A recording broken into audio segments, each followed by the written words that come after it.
Cabezas, por 13C Radio. A esta hora de la mañana llegan las conversaciones que importan en Cuatro Cabezas.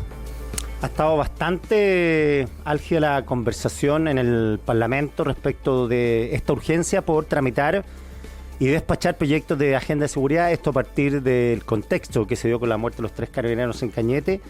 Ha habido discusión desde la forma, la premura, la urgencia que puede llevar a legislar mal, hasta cuestiones más de fondo, como el tema de la justicia militar y también el reglas de uso de la fuerza. Para conversar de este tema estamos al teléfono con Cristian Riego, abogado y académico de la Universidad Diego Portales. Cristian, muchas gracias por recibir este llamado. Buenos días. Cristian, a ver, vamos, primero metamos la regla del uso de la fuerza. Dice la prensa, aprueban que causas de policía y Fuerzas Armadas se han visto por tribunales militares. ¿En qué condiciones pueden ser vistos por tribunales militares la acción de las policías y las Fuerzas Armadas? A ver, clarifiquemos. En realidad, lo que se llama justicia militar no es un sistema de justicia, es una dependencia del mando, ¿cierto? En la justicia militar chilena, el juez militar es el comandante y el fiscal militar es un abogado que depende del comandante. Por lo tanto, la justicia militar, digámoslo así, es la voluntad del mando, ¿cierto? O sea, un delito se investiga cuando el mando quiere, digamos. Y habitualmente, claro, si la persona que ha sido acusada, digamos, de algún modo ha desobedecido al mando, probablemente sea investigada. Si en cambio ha actuado de acuerdo con lo que el mando esperaba, no va a quedar en la total impunidad. Por lo tanto, lo que hay aquí es una garantía de impunidad, no es el sometimiento a un verdadero sistema de justicia. En la justicia militar, la verdad es que no hay ninguna manera de conseguir que efectivamente la ley se imponga. Claro. Porque, en ese sentido, perdón. No, dale, Cristian. A mí me parece que si es que se llegara a concretar, este es el retroceso democrático más grande que ha existido desde el año 90.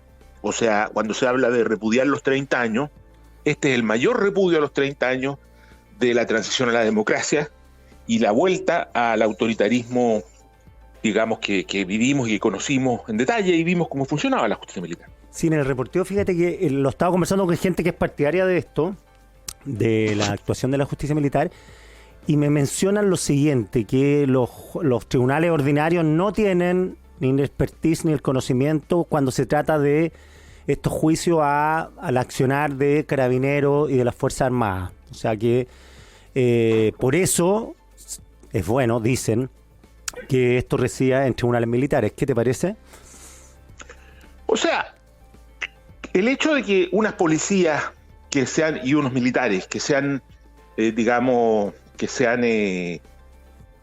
estado fuera de la competencia de la justicia ordinaria durante muchos años, como fue el caso de Chile, cuando llega el momento de someterse a esa justicia, hay dificultades. Yo creo que hay dificultades reales. En general, por ejemplo, hay problemas de defensa, hay problemas de coordinación con el sistema administrativo. Muchas veces los policías son abandonados por su institución frente a un sistema de justicia que los puede procesar o formalizar, y ellos pierden su salario, pierden una serie de derechos. No está bien organizado el sistema de defensa de los policías. O sea, hay una serie de desafíos para que en una democracia la policía esté sujeta a los tribunales, que es lo que corresponde. En vez de enfrentar esos desafíos, esto es un dilema que existe en todas las sociedades democráticas.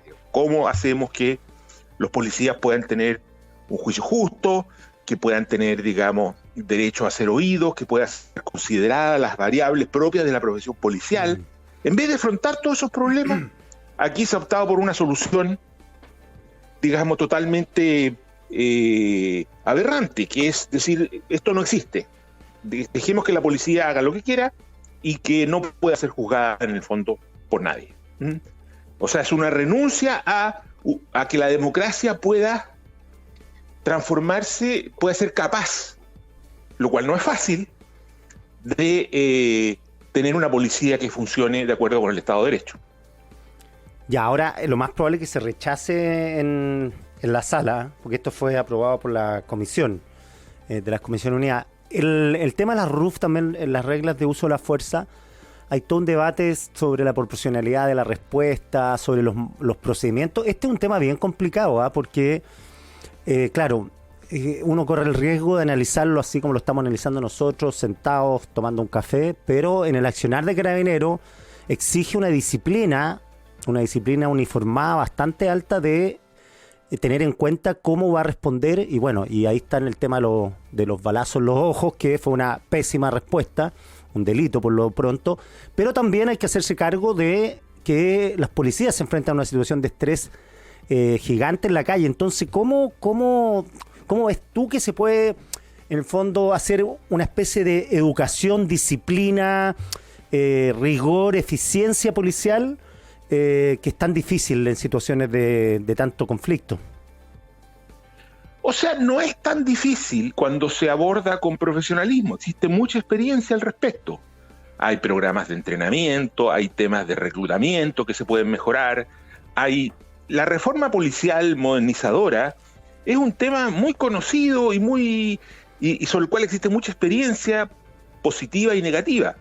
Lo que pasa es que en Chile nunca hemos querido abordar este tema, no existen el experticia, no existen las personas, digamos, especialmente en el ámbito político o en el ámbito de los asesores políticos que conozcan estas experiencias, son muy pocas, y se opta por estas soluciones improvisadas, hechas por parlamentarios que no son expertos en ninguna de estas cosas, digamos, no se consulta, no se realizan estudios acerca de cuáles son los verdaderos problemas que estamos enfrentando. Todo esto es intuitivo, todo esto es improvisado, y hace mucho tiempo que es así.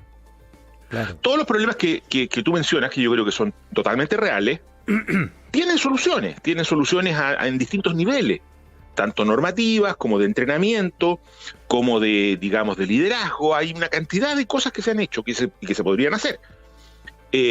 Pero aquí no parece ningún interés en indagar, en averiguar, en buscar soluciones creativas, sino que solamente en un debate bastante ignorante, bastante superficial, y que nos lleva siempre a este tipo de respuestas, digamos, de último minuto, no bien pensadas, digamos, muchas de ellas inaplicables.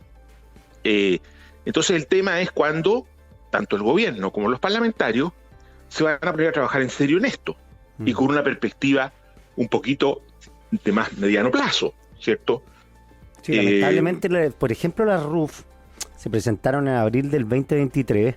Estaba leyendo que se frenó la discusión todo el segundo semestre del año pasado, y yo coincido con algunos diputados que alegaban sobre la premura. El propio presidente lo dijo, la premura por legislar luego, considerando el modo en que está la sociedad chilena a partir del asesinato de los 3 carabineros. Pero, dicho esto, también sería responsable de los políticos, sobre todo los parlamentarios, discutir esto no en caliente, porque imagínate que este tema de la justicia militar en el 2019, si alguien lo presentaba, prácticamente lo mataban. Y ahora es coherente porque está el tema de los asesinatos de los carabineros. Así me imagino, que creo, corrígeme tú que eres experto, que así no se legisla. No, además que, atención, el proyecto de las RUF no era un proyecto para, digámoslo así, afianzar el poder de la policía. Por el contrario, las RUF es una idea que viene más o menos del mundo internacional, de organizaciones de derechos humanos, etcétera, y que tiene por objetivo más bien lo contrario. Claro. O sea, garantizar que la policía no cometa. Entonces, las RUF son unas reglas que ponen límites a la actuación de la policía. Entonces, primero uno dice, ¿por qué el gobierno presenta esas reglas si no estamos en ese escenario? No estamos en un escenario de querer limitar a la policía. Y en segundo lugar, la oposición, en vez de decir archivemos este proyecto que no nos sirve, porque yo creo que ese es el caso, ¿cierto? Y diseñemos un proyecto alternativo bien pensado. Sí, yo creo que efectivamente hay problemas con la comparecencia de los policías a los tribunales. Esto no es fácil. Y ocurren injusticias respecto de los policías en algunos casos. También es cierto que la comparecencia de los policías en los tribunales ordinarios ha permitido enormes avances, por ejemplo, en todos los temas de corrupción. Si eso estuviera en justicia militar, aquí no habría habido nada. Entonces, esto hay que examinarlo con detalle, con experticia, y sin embargo, yo diría que por lado y lado se está improvisando. Las RUF eran una mala idea, siempre lo fueron, por lo menos en el actual contexto. Y entonces todos decían que las RUF van a venir a solucionar problemas. No, sino las RUF no van a venir a solucionar ningún problema porque son normas limitativas. Y aquí lo que se quiere es afianzar a la policía, en algunos casos yo creo que con demandas razonables de los propios operadores policiales, pero las soluciones no pueden ser estas brutalidades. Claro, lo otro paradójico ha sido esta famosa ley antiterrorista que viene del tiempo de la dictadura, 1984, y que el propio gobierno reconoció que no la utiliza porque es ineficiente, se va y pasea la ley y va por otros rumbos, por otras leyes. Bueno, ahora se está legislando también a la rápida, a mi modo de ver, y también va a tener el problema de cuándo va a definir el gobierno que algo es terrorista o no. De hecho, a muchos les cuesta hablar de terrorismo y es una cuestión que pasa en todo el mundo, en países desarrollados. Totalmente, es un problema, claro, es un problema permanente. Claro, de tipificación, porque implica una serie de cuestiones que muchas veces tienen relación con las reivindicaciones políticas, etcétera. O sea, no es el crimen, no es el Tren de Aragua, digámoslo. O sí, no sé. Exactamente. Entonces, ¿cómo enfrentar esto, Cristian? O sea, yo creo que tenemos un problema muy serio a nivel del Poder Legislativo, porque lo que tenemos es un Poder Legislativo que en realidad lo que quiere es tener protagonismo en los problemas del día a día. Y la verdad es que en algunos temas como en este no tiene demasiado protagonismo. La verdad es que los problemas que Chile está enfrentando, que son muy graves, no pasan mayormente por el Parlamento. Pasan más bien por el funcionamiento de los sistemas de la policía, del Ministerio Público, su coordinación con el gobierno, el financiamiento. Y lo que el Parlamento podría hacer, si quisiese hacer algo positivo, no es abocarse a coyuntura, sino más bien pensar en el mediano plazo, ¿cierto? En reformas que, digamos, de aquí a 5, 6, 7 o 10 años, vayan mejorando el funcionamiento de nuestro sistema de justicia. Sin embargo, el Parlamento lo que quiere hacer es involucrarse en la coyuntura. Entonces yo creo que esto tiene que ver en gran medida con un problema de mala calidad de la política y también probablemente con cierto que los chilenos, hasta cierto punto probablemente a los parlamentarios les está resultando este negocio de aparecer como haciéndose cargo de la coyuntura a pesar de que no tienen los instrumentos para ello, digamos.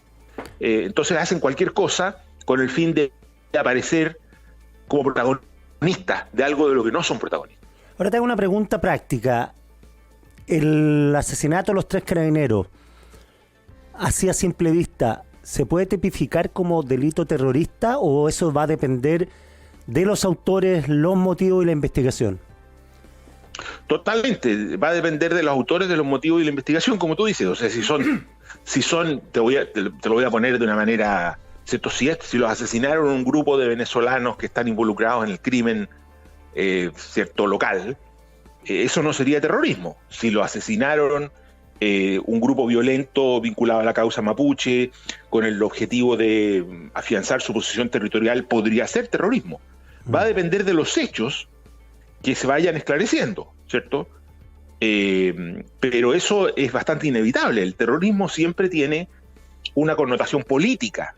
Y claro, entonces dicen, bueno, pero es que en la medida que nos exigen probar esa connotación política, no podemos aplicar la ley antiterrorista. Bueno, pero es que eso así es la realidad. Por lo demás, tampoco es tan importante. Lo del terrorismo se ha convertido como en un símbolo de la mano dura, cuando en realidad cada vez que se ha atrapado a las personas vinculadas a este tipo de actos, se las ha condenado a penas bastante sustantivas. El problema de Chile no es que no tengamos penas altas, el problema es que no atrapamos a la gente. Claro, porque muy pocos son atrapados. Sí, porque está el mito. Y eso no tiene nada que ver con la ley. Claro, que matar carabineros sale barato y no, es prisión perpetua calificada incluso. Totalmente, da lo mismo que sea terrorista o no sea terrorista. El gran desafío es atrapar a los autores de este homicidio, que no quede en la impunidad. No cuál es la ley que se va a aplicar. Cualquier ley que se aplique va a establecer penas altas. Entonces, lo que todo el mundo debiera estar preocupado es de que, ¿cierto?, de que se investigue bien, de que los fiscales estén trabajando bien, de que los policías cuenten con todos los recursos, de que se envíe a unidades policiales de buen nivel, digamos, al lugar, del entrenamiento que tienen, y nadie está preocupado de ninguna de esas cosas. Porque esas cosas además se van construyendo en plazos largos y medianos. Yo no voy a tener buenos policías o mejores policías a nivel nacional porque tomo una decisión hoy día. Para eso tuvo que haberme preocupado de la formación policial, del reclutamiento policial, hace varios años ya, ¿cierto? Y hoy día yo creo que en eso no hemos avanzado mucho, digamos. Sí, porque claro, está lo que mencionas tú, muy cierto, el presidente hablaba de connotaciones terroristas. A todos les complica hablar de terrorismo, a otros no les complica tanto, les sale más fácil. Pero aquí, claro, en esa discusión hay un tema, una cuestión política, claramente, ¿no? Y no estoy haciendo un juicio de valor, estoy constatando que por un sector, claro, la constatación de que sea terrorista implica una represión que tiene que ver con una cuestión no solamente delincuencial, sino también política, con mano dura al final. Pero incluso yo te diría que es bastante simbólico, porque la legislación, si se atrapa a estas personas, las penas van a ser las más altas digamos, la ley antiterrorista probablemente no elevaría las penas, porque son penas ya muy altas. Entonces, digamos, claro, ponerle o no ponerle el título de terrorismo es una pelea, digámoslo así, que puede tener una connotación a nivel mediático, pero no a nivel judicial. El problema es que las atrapemos y que tengamos pruebas para condenarlas. Ese es el problema. Si se los condena por ley antiterrorista o no, a mí me parece que es bastante irrelevante dada la gravedad de los hechos. Claro, y además lo que dices tú requiere que yo creo que lo más importante es una ley de inteligencia y un expertise de inteligencia más que la ley, porque la ley no te da credenciales de inteligencia. La inteligencia es una cuestión que se trabaja con tiempo, mucha dedicación, hay que infiltrar grupos, prepararlo. A mí me dicen las policías que el problema de la infiltración de los grupos que actúan en la zona mapuche es que no hay gente que hable mapuche, que son de la zona, que trabajen como infiltrados, sino que más bien lo que pueden tener a lo más son informantes. Bueno, claro, pero además también existen temas de por ejemplo, existen en la zona los laboratorios para usar toda la tecnología disponible que hoy día se puede comprar, digamos. Existe todo el sistema electrónico que hoy día da unas enormes posibilidades de determinación de dónde estaban las personas. Yo no lo sé, pero mi impresión es que nosotros tenemos unidades policiales de muy buen nivel, pero en general bastante centralizadas. Y en las provincias muchas veces no existen ni los sistemas médico-legales, ni los sistemas más sofisticados de investigación, y se tienen que arreglar un poco o tienen que mandar todo a Santiago. Entonces, esto también tiene que ver con digamos, el uso de ese tipo de mecanismos, digamos. Claro. ¿Cuántos detectives se están mandando a la zona? ¿Aló? Uy, se nos cortó. ¿Y cómo hemos mejorado? Yo creo que no hemos mejorado en la formación. ¿Perdón? No, que se cortó un poquito, pero dale. Ahora te escucho muy bien.